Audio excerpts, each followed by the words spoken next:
काटोल क्षेत्र में 100 साल पुराने पीपल और बड़ के पेड़ की सरेआम कत्तल पेड़ों की कत्तल के बजाय उन्हें दूसरी जगह प्लांट क्यों नहीं किया गया?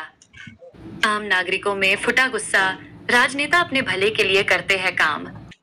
महाराष्ट्र अधिनियम 1967 सुधारित धारा 4 के तहत 50,000 का दंड प्रावधान है।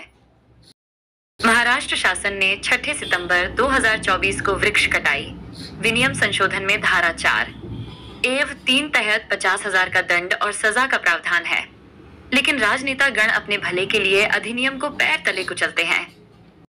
ऐसा मामला काटोल तहसील के लिंगा गांव में सामने आया है। 100 साल पुराने पेड़ों की कटाई से नाराज ग्रामवासी नाराज है। इसकी जांच की मांग कर रहे हैं। सुनिए।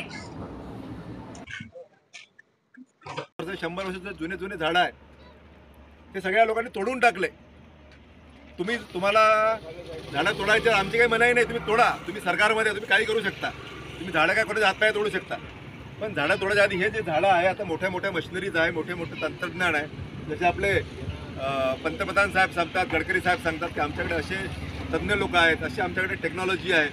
मग हे झाड जे आहे त्या झाडाला तुम्ही इथून काढा आणि जिथं तुमच्या रोडची ऑर्डर संपते या झाडाला प्लांट करा, ह्या झाडाला प्लांट करायला नवीन जीवनदान द्या। तुम्ही जीवनदान द्यायचं तुमचं काम, तुम्ही सरकार तुमचं काम जीवनदान द्यायचं आहे, तर तुम्ही त्याला मृत्यूदंड देऊ नये, झाडाला मृत्यूदंड तुम्ही देऊ नये। तर त्या झाडांना तुम्हाला एवढे वर्ष सावली दिली, या झाडांना तुम्हाला एवढं ऑक्सिजन दिलं, त्या झाडाचा दोष आहे का?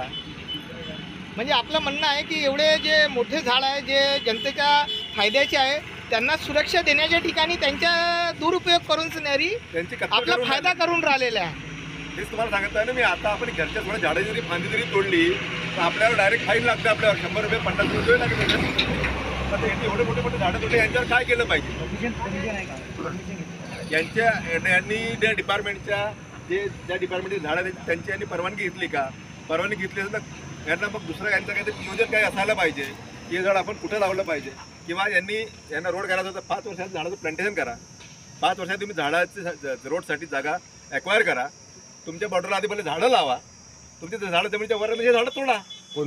कोणत्या विभागाने हे झाड कापलेलं आहे? हे ज्या रोडचे ज्या मला वाटतं बियाणशीचा असेल तर बियाणशीचा असेल ना, बियाणशीचा जो रोड असेल, आता सोमवारी आम्ही आता सगळे डॉक्युमेंट काढणार आहोत आणि याला रितसर परवानगी होती का? आता आपल्या सोमवारी माहीत पडेल, आता त्याला विचारू आपण, आणि जर त्यांच्याकडे परवानगी असेल तर ठीक आहे, आणि नसेल तर त्यांनी कुठल्या बेसवर झाडं कापले, कोणाच्या याच्यामध्ये कापले। आता कसं आहे, ह्या विधानसभेमध्ये जे लोक प्रतिनिधी आहेत सगळे छोटे मोठे, आता सगळ्यांना झाडं तोडायचा अनुभव आहे, इथं म्हणतो प्रतिनिधीला झाडं लावायचा अनुभव पाहिजे, असा प्रतिनिधी याच्यामध्ये पाहिजे की झाडं लावायचा अनुभव आहे, की झाडं तोडणारे प्रतिनिधी निवडून द्याल, असं हे होणारच आहे। विधानसभेचा सत्यानाश होणार आहे, त्या सत्यानाश होण्यापासून तुम्हाला कोणी वाचू शकणार नाही।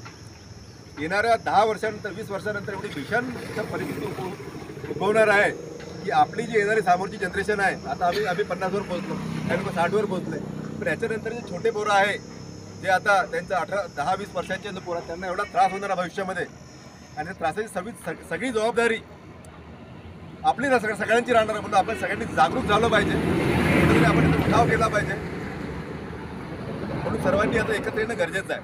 मग हा कुठल्या पक्षाचा आहे, हा कुठल्या पक्षाचा, हे मतभेद बाजूला सोडून आपण सर्वांनी एकत्र येऊन वृक्ष संवर्धनासाठी लढा दिला पाहिजे। हे जुने जे झाडं आहे यांना आपण वाचवलं पाहिजे। आता गावातले नागरिक आहे बोलतील, आता सांगा तुम्ही।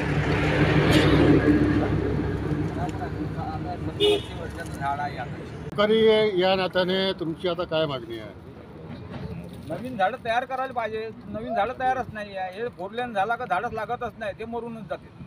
आता एवढं झाड बनायला किती वर्ष लागेल, आम्ही तर पाहणारही नाही, आमच्या भविष्यातच नाही या झाडं। आता जे होते आता ते निघले, एवढे मोठे झाडं आता काय केलं पाहिजे? काय आपण झाडं तर लावल्या पाहिजे साहेब, झाडाने लावून काय केलं पाहिजे? वाचवून काय वाटते भरोसा का तुम्हाला? झाड वाचून आहे ना?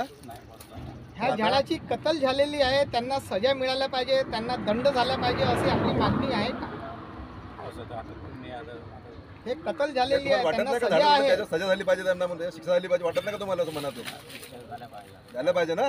थोडं जोरानं बोला ना, काकून सांगा ना, बोलायचं नाही। झाड कापणे हा गुन्हा आहे आणि त्याला शिक्षेची तरतूद आहे।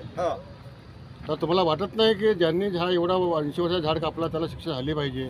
आता आज उद्या तर सुट्टी आहे, पण आम्ही सोमवारी किंवा मंगळवारी सर्व लोक मिळून आम्ही याची सगळी इन्क्वायरी घेऊन याच्यामध्ये आम्ही SP साहेबांना भेटू